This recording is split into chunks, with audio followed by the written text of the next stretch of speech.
বন্ধুরা, আজকে আমি একটু আলু, পেঁপে আর পনিরের তরকারি করছি।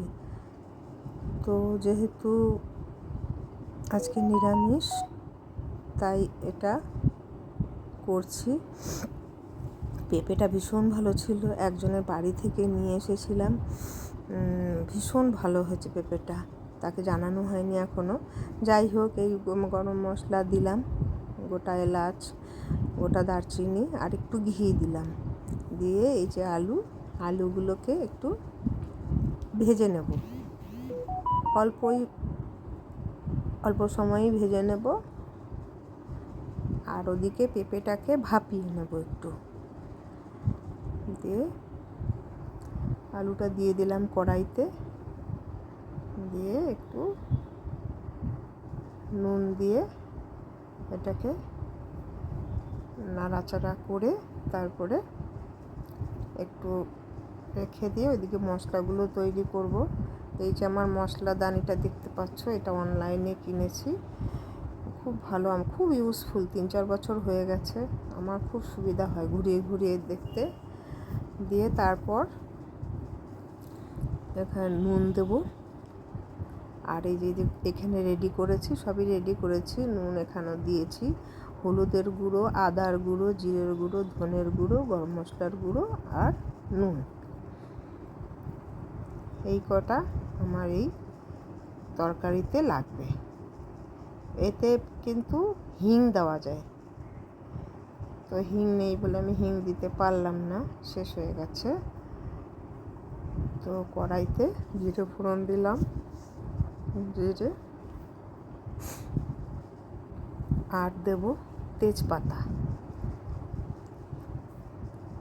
জিরে আর তেজপাতা দিয়ে তারপরে ওই জিরে আর তেজপাতা দিয়ে ওই আলুর মধ্যেই পেঁপেগুলো, এটাকে এখন এই মশলাগুলোকে আমি জলে গুলে নেব। জলে গুলে নিয়ে তারপরে ভেবেছিলাম পোস্ত দেবো, তাই পোস্তর প্যাকেটও বার করেছিলাম, কিন্তু আজকে আর দেবো না। ওই মশলাটাকে গুলে দিয়ে দিলাম এর মধ্যে। আর পেঁপেগুলো ভাপিয়ে নিয়ে দিয়ে দিয়েছি। দিয়ে এবার একটু নাড়াচাড়া করতে হবে। মশলাগুলো একটু না শুকালে টেস্ট হবে না, একটু নাড়াচাড়া করতে হবে। যদিও মশলাগুলো সব আমার ঘরে তৈরি করা, আমি গোটা মশলা প্যাকেট করা নিয়ে আসি, এনে তারপরে ধুয়ে আবার শুকিয়ে তারপরে মিক্সিতে পিষে আমি এই মশলা সব তৈরি করি সমস্ত। শুধু হলুদটাই কিনতে হয় আমাকে, মোটামুটি আদার গুঁড়ো থেকে ধরে সব নিজেই বানাই।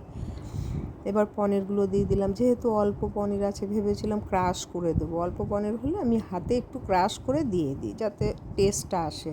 তো যাই হোক, আজকে কথা বলতে বলতে পনিরটাও দিয়ে দিলাম ওর মধ্যে। খুন্তি দিয়ে যতটা পারবো পনিরগুলোকে করে নেব। এবার চিনি দিলাম, যে যেমন চিনি খায় সেরকম চিনি দেবে। আর এই যে লেবু একটা ছিল, না হলে আমচুর পাউডারও দিই অনেক সময়, তো হাফেরও কম লেবু আমি এটাতে দিয়ে দিলাম। দিয়ে তারপরে এতে দেব লঙ্কা, কাঁচা লঙ্কা। ওই যে ওটা তো কাশ্মীরি একটু দিয়েছিলাম, কাশ্মীরি শুকনো লঙ্কার গুঁড়ো।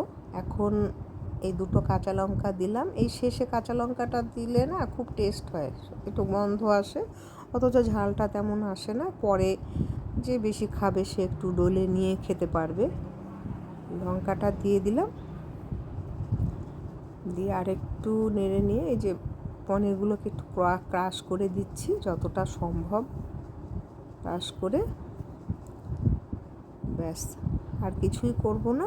এবার জাস্ট নামিয়ে নিয়ে এই যে বাটিতে ঢেলে দিলাম। বন্ধুরা, এটা ট্রাই করে দেখো, ভীষণ টেস্টি হয়। আলু পটলেও সেম এইভাবে করতে পারো। আমি আলু পটল বা পেঁপে আলু সবসময় চিংড়ি মাছ বা পনির দিয়েই করি। একবার অবশ্যই তোমরা কিন্তু ট্রাই করো।